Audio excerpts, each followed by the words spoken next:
Ce matin, nous allons prendre la Bible. J'espère que tu as préparé ta Bible. Nous allons lire ensemble la parole de Dieu. Le thème de notre enseignement ce matin, c'est le murmure et la crainte risquent de te détruire. C'est important de comprendre que ce n'est pas la maladie qui va nous détruire lorsqu'on a Jésus.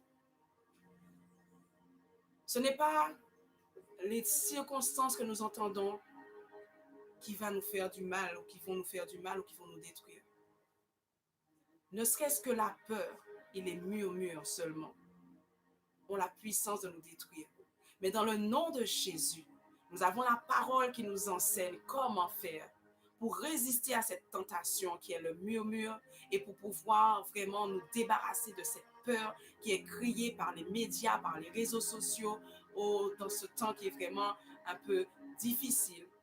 Nous allons vraiment voir avec la parole comment tenir ferme, comment traverser cette épreuve et sortir de cette épreuve grandi et haut la tête dans le nom de Jésus. Alléluia. Nous prenons la parole dans 1 Corinthiens chapitre 10. Nous allons lire 3 passages, car la parole c'est esprit et vie. 1 Corinthiens 10 au verset 10 qui nous dit: Ne murmurez pas non plus, comme quelques-uns ont péri parce qu'ils ont murmuré, et ils ont péri par le destructeur. Je reprends 1 Corinthiens 10, verset 10. Ne murmurez pas non plus, comme quelques-uns ont murmuré et ont péri par le destructeur. Marc 5, verset 35-36. Marc 5, 35-36. Nous prenons la parole. Comme il parlait encore, il survint de chez le chef de la synagogue des gens qui dirent: Ta fille est morte. Pourquoi importuner davantage le maître? Mais Jésus, sans tenir compte de ces paroles, dit au chef de la synagogue: Ne crains pas, crois seulement. Et il ne permit à personne de l'accompagner, si ce n'est Pierre, Jacques et Jean, frères de Jacques. Notre dernière lecture va se trouver dans Nombre 14, au verset 1 à 12. Toute l'assemblée éleva la voix et poussa des cris, et le peuple pleura pendant la nuit. Tous les enfants d'Israël murmurèrent contre Moïse et Aaron. Toute l'assemblée leur dit: Que nous sommes-nous morts dans le pays d'Égypte? Ou ne nous sommes-nous morts dans ce désert? Pourquoi l'Éternel nous fait-il aller dans ce pays où nous tomberons par l'épée, où nos femmes et nos petits-enfants deviendront une proie? Ne vaut-il pas mieux pour nous retourner en Égypte? Et ils se dirent l'un à l'autre: Nommons un chef et retournons en Égypte. Moïse et Aaron tombèrent sur leur visage en présence de toute l'assemblée réunie des enfants d'Israël. Et parmi ceux qui avaient exploré le pays, Josué, fils de Nun, et Caleb, fils de Jéphuné, déchirèrent leurs vêtements. Et ils parlèrent ainsi à toute l'assemblée des enfants d'Israël.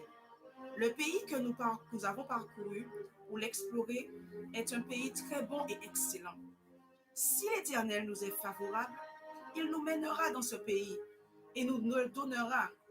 C'est un pays où coule le lait et le miel. Seulement, ne soyez point rebelles contre l'Éternel. Ne craignez point les gens de ce pays, car ils nous serviront de pâture. Ils n'ont plus d'ombrage pour les couvrir. L'Éternel est avec nous. Ne les craignez point. Seulement, toute l'assemblée parlait de les lapider. La gloire de l'Éternel apparut sur la tente d'assignation devant tous les enfants d'Israël. Et l'Éternel dit à Moïse: Jusqu'à quand ce peuple me méprisera-t-il?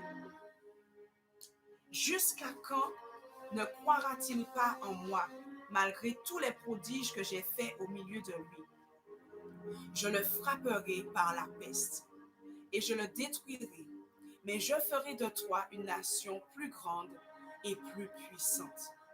Parole de notre Dieu. Nous voyons que le peuple d'Israël est arrivé à un moment où il commençait à avoir soif. Pressé par la soif, le peuple d'Israël a commencé à murmurer. Remarquez, la parole ne nous dit pas qu'ils ont murmuré contre Dieu. Non, ils n'ont pas murmuré contre Dieu. Ils ont murmuré comme ça, contre Moïse, contre Aaron, contre leurs responsables. Ils ont murmuré aussi avec eux-mêmes. Ils parlaient. Ils murmuraient et disaient, mais pourquoi Dieu nous a fait sortir d'Égypte et puis maintenant nous mourons de soif dans le désert? Ils avaient oublié la promesse et ils avaient aussi oublié tout ce que Dieu avait déjà fait auparavant pour eux. Ils avaient oublié que lorsque Dieu est avec toi, personne ne peut être contre toi. Alléluia. C'est ce qu'ils avaient oublié. Et ils ont commencé à murmurer. Et que dit Dieu de ce murmure? Nous le voyons dans le verset 11. Dieu dit, « Jusqu'à quand ce peuple me méprisera-t-il » Ces murmures sont arrivés à Dieu comme un mépris. Comme un mépris, pourquoi? Parce que le peuple a manifesté de l'incrédulité, un manque de foi en Dieu par son murmure. Parce que si réellement ils croyaient en Dieu, si réellement ils s'étaient rappelés que Dieu est là avec eux, ils auraient dit, nous avons soif, mais nous prions notre Dieu et nous savons qu'il va nous donner l'eau. Et nous savons qu'il va nous donner à boire parce que nous savons ce qu'il a déjà fait auparavant. Et nous savons qu'il le fera encore plus. Mais il a murmuré. Et ce matin, je veux te dire, même si la tentation est forte face à l'épidémie, face à tout ce que nous entendons, face à la souffrance qui est de rester chez soi, face à cette souffrance qui est de ne pas pouvoir sortir et vaquer à ses occupations. Cette souffrance, oui, elle est là. Cette soif de sortir, oui, elle est là. Cette soif qui nous presse et qui nous dit, mais fais attention, tu risques de mourir. Cette peur qui est là. Je veux te dire ce matin, n'oublie pas les bienfaits de Dieu. Dieu est là. Et si Dieu est là, qui sera contre nous? Personne ne peut être contre nous. Aucune maladie ne peut nous atteindre. Et plus encore, nous pourrons être la solution pour le monde. Alléluia. Pour le monde aujourd'hui qui n'a pas d'espoir. Pour les présidents, pour le gouvernement qui ne sait pas quoi faire. Ils se débrouillent comme ils peuvent. Mais c'est difficile. Nous, chrétiens, nous savons que la seule solution est en Jésus-Christ. La seule solution est dans Jésus, la parole. Et la parole nous dit que notre Dieu est capable d'éradiquer toute épidémie. Mais faisons-lui confiance. Ne murmurons pas. Gardons la foi dans notre Dieu en ce matin. Souvent, nous avons cette tendance à nous fixer sur le problème. Nous fixons nos regards sur la difficulté. Nous fixons nos regards sur les morts qu'il y a eu dans cette épidémie. Nous fixons nos regards sur le fait que cette épidémie augmente. Nous fixons nos regards vraiment sur le fait que c'est une maladie grave. Nous fixons nos regards sur toutes les difficultés qu'il y a à travers cette épidémie. Mais nous ne devons pas oublier que c'est Jésus qui a la solution à travers sa parole et que c'est notre Dieu qui est capable de nous délivrer de cette épidémie. Au lieu de fixer nos regards sur les problèmes, sur la situation, parfois nous fixons nos regards sur nos finances qui sont désastreuses. Parfois nous fixons nos regards, nous disons, mais comment nous allons faire? Quelle est la solution? On ne voit pas la solution. On fixe nos regards seulement sur le trouble, sur l'agitation qu'il y a. Et c'est le fait de fixer nos regards sur cette agitation, sur ce trouble, sur ce problème, qui fait que nous avons cette tentation qui nous pousse à murmurer. cette tentation qui nous pousse à ne pas croire, à perdre un peu la foi en notre Dieu. C'est à cause du fait que nous fixons nos regards continuellement sur le problème. Mais ce matin, je veux te dire, fixe les regards sur Jésus seul. Fixe les regards sur la parole. Fixe les regards sur ses bienfaits. Fixe les regards sur tous ces malades qui ont déjà été guéris du coronavirus. Alléluia. Fixe les regards sur vraiment les bienfaits que Dieu a déjà commencé à faire dans cette épidémie. Fixe les regards sur la victoire que Dieu a déjà donnée à la Chine.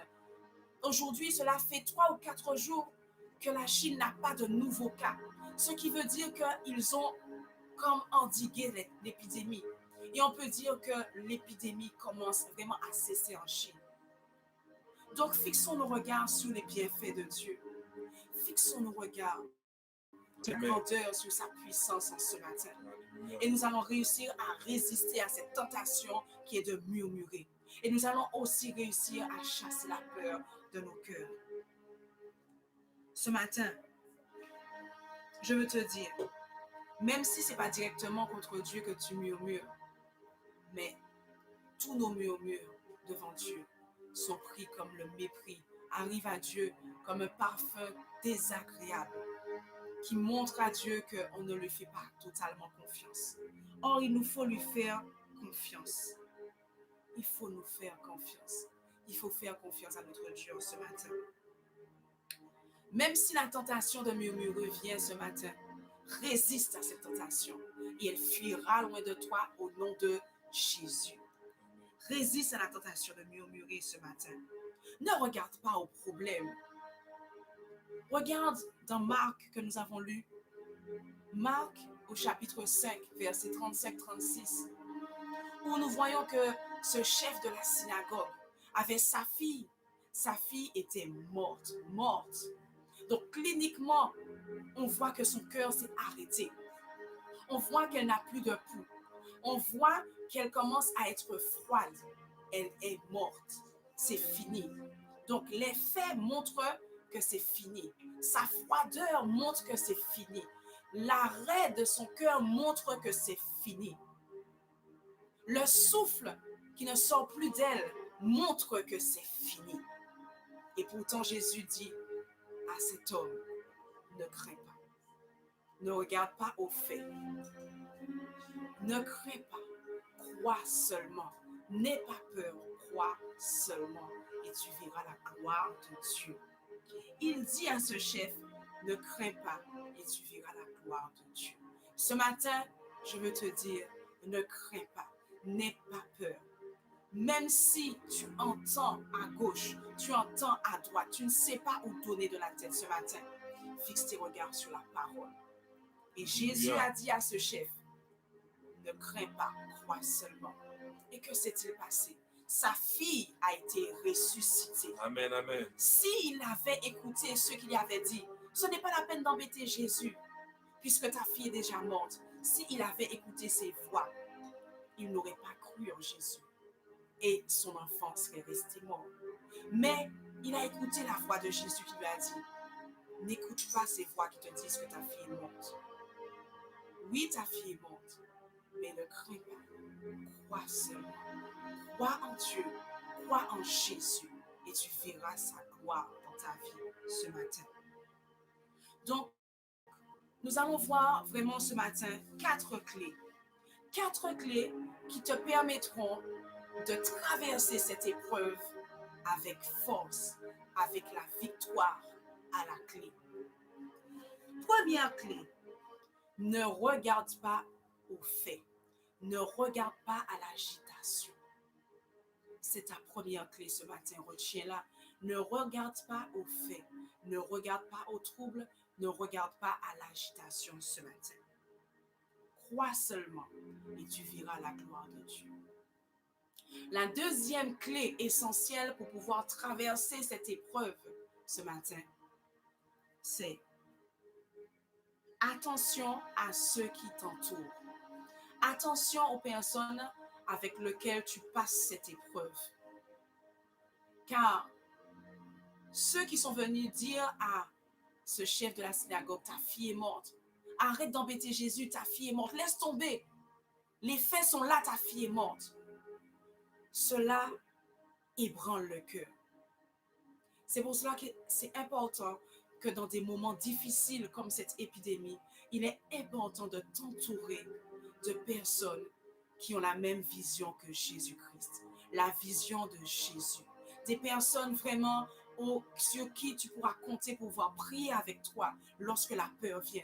Des personnes vraiment avec qui tu pourras partager la parole lorsque la peur vient. Des personnes vraiment avec qui tu pourras vraiment passer ce temps dans la parole, dans la méditation, afin que le trouble, l'agitation ne t'atteigne pas. Parce qu'à partir du moment que le trouble, la peur est entrée, Satan a une porte pour pouvoir te détruire.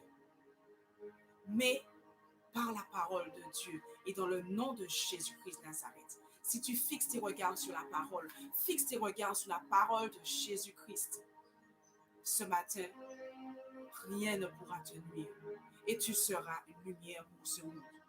Donc, deuxième clé, fais attention.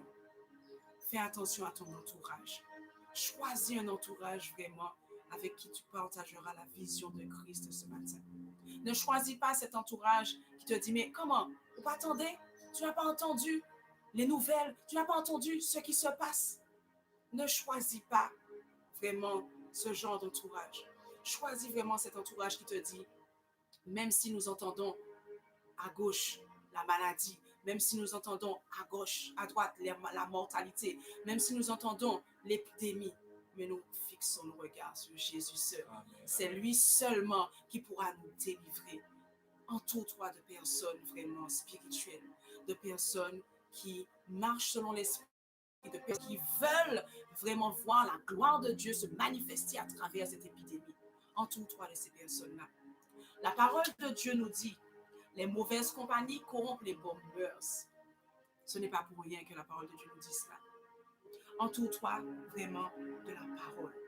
Fais attention aussi à ce que tu laisses rentrer régulièrement dans tes oreilles.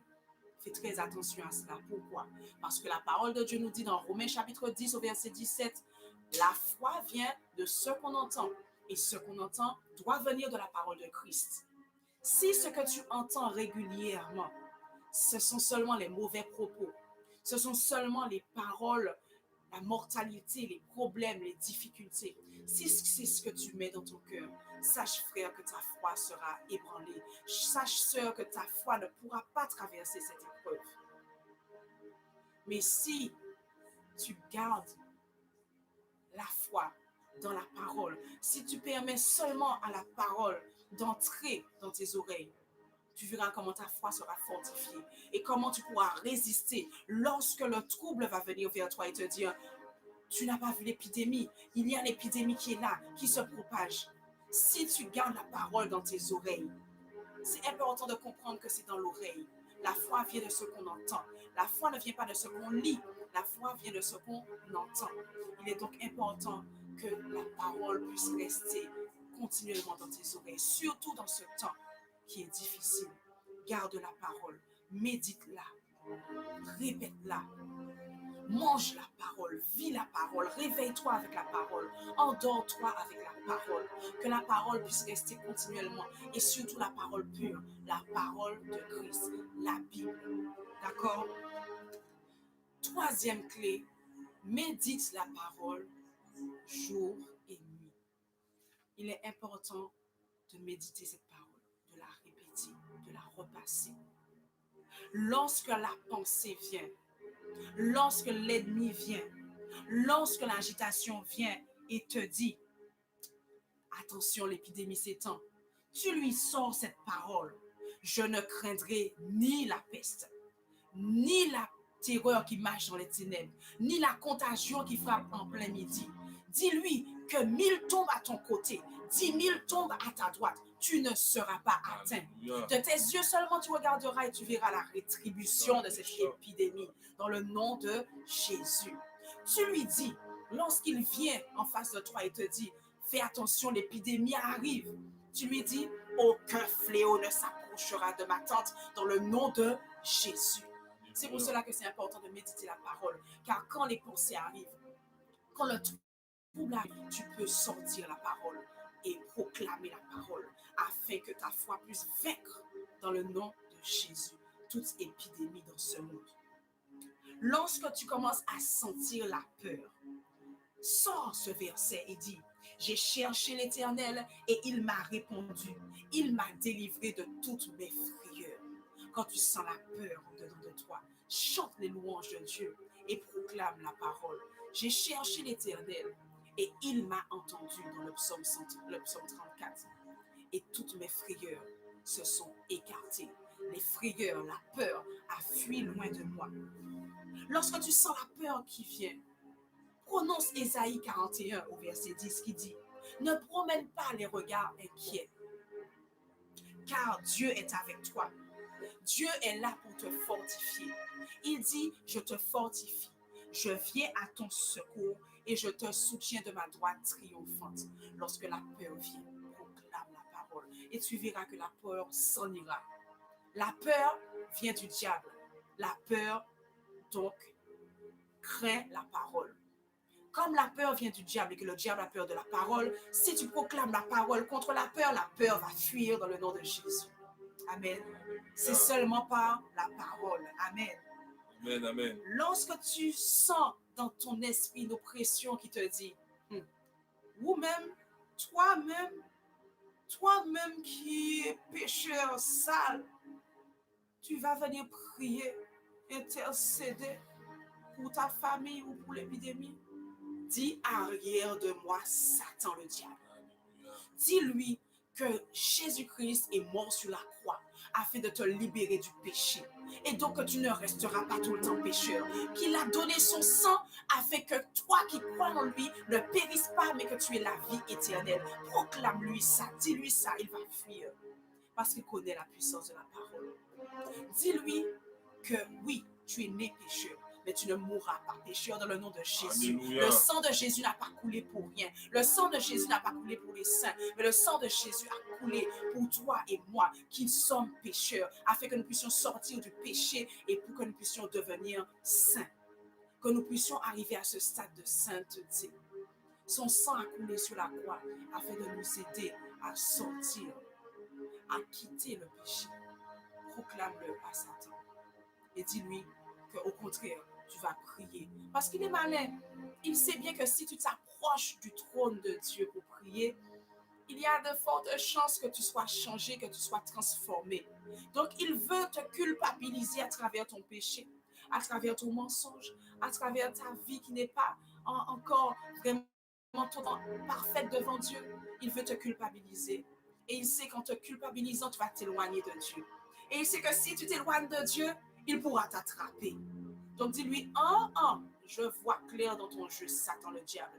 Et au contraire, je m'approche de Dieu. Parce que si je m'éloigne de Dieu, je ne pourrai jamais changer. Mais en m'approchant de Dieu, je sais que j'ai la victoire et que par le sang de Jésus-Christ, je suis transformé et que je peux participer à prier contre cette épidémie. Ne laisse pas Satan t'accuser. Ne laisse pas t'accuser. Parce qu'en s'éloignant de Dieu, tu ne pourras pas y arriver. C'est en restant collé à Jésus, collé à sa parole, que toi et moi, nous arriverons à la sainteté parfaite. Garde la parole. Donc ce matin, gardons ces clés. La quatrième clé que je vais partager avec toi ce matin, c'est compte les bienfaits de Dieu. C'est pas seulement chanter compte les bienfaits de Dieu, mais il faut vraiment compter les bienfaits de Dieu. C'est important parce que lors des moments difficiles comme ça, lorsque des épreuves difficiles comme ça, on a une tendance à se rappeler seulement des mauvaises choses. Et évidemment, cela vient du diable. Pourquoi? Parce qu'il sait bien qu'en se rappelant des mauvaises choses, notre foi sera ébranlée. Mais la parole de Dieu nous fait comprendre que nous devons compter les bienfaits de Dieu. Mon âme bénit l'Éternel et n'oublie aucun de ses bienfaits. Donc il te faut vraiment chercher, te rappeler de tous les bienfaits de Dieu. Tu as eu des victoires dans le passé. Il faut te rappeler ces victoires que Dieu t'a données. Lorsque tu étais malade, là où mon voisin est décédé, toi, Dieu, il t'a préservé. Rappelle-toi des bienfaits de Dieu. Rappelle-toi que lorsque tu n'avais pas de travail, tu as crié à Dieu et il t'a donné un travail. rappelle-toi des bienfaits de Dieu.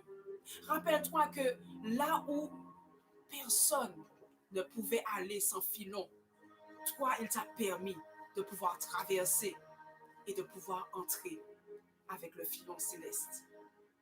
Rappelle-toi des bienfaits de Dieu. Rappelle-toi du souffle de vie qu'il t'a donné. Rappelle-toi qu'il t'a donné des enfants. Il y en a qui n'ont pas d'enfants. Il y en a qui pleurent pour avoir des enfants. Rappelle-toi de ces bienfaits dans ta vie. Sois reconnaissant dans ce temps-là. C'est à ce moment-là qu'il faut être reconnaissant. Donc, garde ces 4 clés ce matin. Ce matin, nous avons dit, compte les bienfaits de Dieu. Entoure-toi de personnes spirituelles. Entoure-toi vraiment de la parole de Dieu. Fais entrer seulement la parole dans tes oreilles, dans tes pensées. Car la foi vient de ce qu'on entend. Et ce qu'on entend vient de la parole de Christ. Garde ces principes, ces 4 principes de ce matin. Méditez la parole. Comptez les bienfaits de Dieu. Chassez le murmure et la peur par la parole. Et la foi vient de ce qu'on entend et ce qu'on entend vient de la parole de Dieu. C'est-à-dire faire que les paroles de Dieu puissent entrer en toi chaque jour. Tu sortiras vainqueur.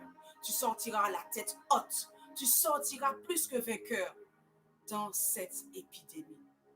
Et tu sortiras même grandi. Tu verras que non seulement tu es une lumière actuellement dans le monde. Actuellement, tu es cette lumière du monde.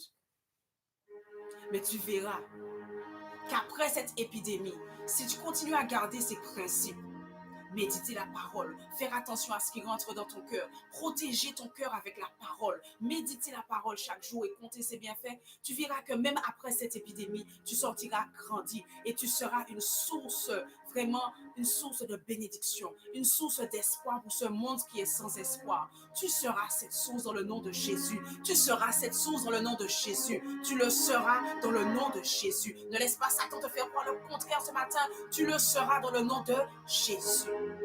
Tu seras une source d'espoir, une source de joie, une source de bénédiction, une source de guérison. Car la parole de Dieu dit, voici ceux qui accompagneront les signes, qui accompagneront ceux qui auront cru en Jésus. Ils chasseront les démons, ils guériront les malades. S'ils boivent un breuvage mortel, cela ne leur fera aucun mal. Donc même si le virus est entré chez quelqu'un dans ta famille, cela ne lui fera aucun mal, car Dieu est en chacun de nous. Crois-le, médite la parole. C'est la parole qui change les cœurs. Sans la parole, tu ne pourras pas. Mais avec la parole, tu peux tout. Parce que Dieu est la parole. Jésus est Dieu. Jésus est la parole. Du moment que tu as la parole dans ton cœur, que tu la médites, jour et nuit, elle est comme une épée à double tranchant qui va séparer ton âme, ta chair de ton esprit. Parce qu'aujourd'hui, souvent notre chair domine sur notre esprit. Notre chair contrôle notre âme. Notre chair influence négativement notre âme. Et notre âme influence notre esprit. Mais la parole de Dieu est une épée à double tranchant qui sépare l'âme et l'esprit. Et à partir du moment que ton âme est séparée de ton esprit, le Saint-Esprit de Dieu pourra prendre le contrôle. Et à partir du moment que le Saint-Esprit de Dieu a pris le contrôle, tu peux tout par celui qui te fortifie. Tout cela grâce à la parole de Dieu. Garde la parole dans ton cœur. Garde la foi. Tiens bon là. La parole, la parole. Chez la parole. Garde la parole. Médite-la. Mange-la. Garde-la. Répète-la. Mets-la en audio. Puisqu'aujourd'hui, grâce à Internet, grâce à toutes les technologies que nous avons, nous pouvons entendre et écouter la parole régulièrement. Fais-le chaque jour, plusieurs fois par jour. Et tu verras que ton âme sera séparée de ton esprit. Ainsi, le Saint-Esprit de Dieu pourra prendre le contrôle. Ainsi, tu pourras tout par Dieu qui te fortifie. Que Dieu vous bénisse. Que Dieu vous fortifie. Que sa parole garde vos cœurs et vos pensées. Que sa parole soit une lampe à tes pieds ce matin et une lumière sur ton sentier. Tu vois, la parole, lorsque tu ne sais même pas où tu vas, tu ne vois pas la solution. La parole est une lampe à tes pieds, une lumière sur ton sentier. La parole te permettra de gagner ce combat par le puissant nom de Jésus-Christ de Nazareth. Sois béni, sois fortifié. Et que la parole de Dieu garde ton cœur et tes pensées ce matin. Que Dieu vous bénisse. Merci Seigneur. Nous allons terminer ce moment par la prière. Et nous vous disons vraiment merci à tous ceux qui ont participé à ce moment parce que nous voyons que vous avez participé et vraiment que Dieu vous bénisse, que Dieu vous fortifie et puis à bientôt. Donc nous voyons vraiment que c'est la première fois que nous le faisons, donc, mais nous savons que cela ira de mieux en mieux, d'excellence en excellence parce que nous avons un Dieu qui est tout puissant. Nous terminons par la prière. Alléluia. Dieu de grâce, Dieu de miséricorde, nous élevons ton nom, nous t'exaltons, nous te remercions, Seigneur Jésus, pour ce si bon moment, Seigneur Dieu, que nous avons passé devant toi. Merci, Seigneur Dieu, pour ce moment d'adoration et de louange. Merci, Seigneur Dieu, pour ta parole, Seigneur Dieu. Nous savons que tu fortifies, Seigneur Dieu, à travers ta parole, Seigneur Dieu, le cœur, Seigneur Dieu, de tes enfants, afin que nous puissions tenir ferme, Seigneur Jésus, dans ces moments, Père éternel, que nos yeux, Seigneur Dieu, soient constamment fixés sur toi et que ta parole, Seigneur Dieu, demeure, Seigneur Dieu, dans le cœur de chacun d'entre nous, Papa. Nous t'exaltons, nous t'élevons, Seigneur Jésus. Merci encore pour le reste de la journée, Seigneur Dieu. Nous savons, Seigneur Dieu, que nous allons encore continuer à te louer, Seigneur Dieu, continuer à te prier, Seigneur, continuer à fixer nos yeux sur toi et sur toi seul. À toi, Seigneur Dieu, soit l'honneur. À toi, Seigneur Dieu, soit la magnificence. Au nom de ton Fils Jésus, nous bénissons, Seigneur Dieu, tes enfants. Au nom de ton Fils Jésus. Amen. Recevez la paix et la grâce de notre Seigneur qui surpasse toute intelligence. Et très bientôt, que le Seigneur vous bénisse. Alléluia. À bientôt, à bientôt, à bientôt. Bon appétit. Que Dieu vous bénisse. Alléluia.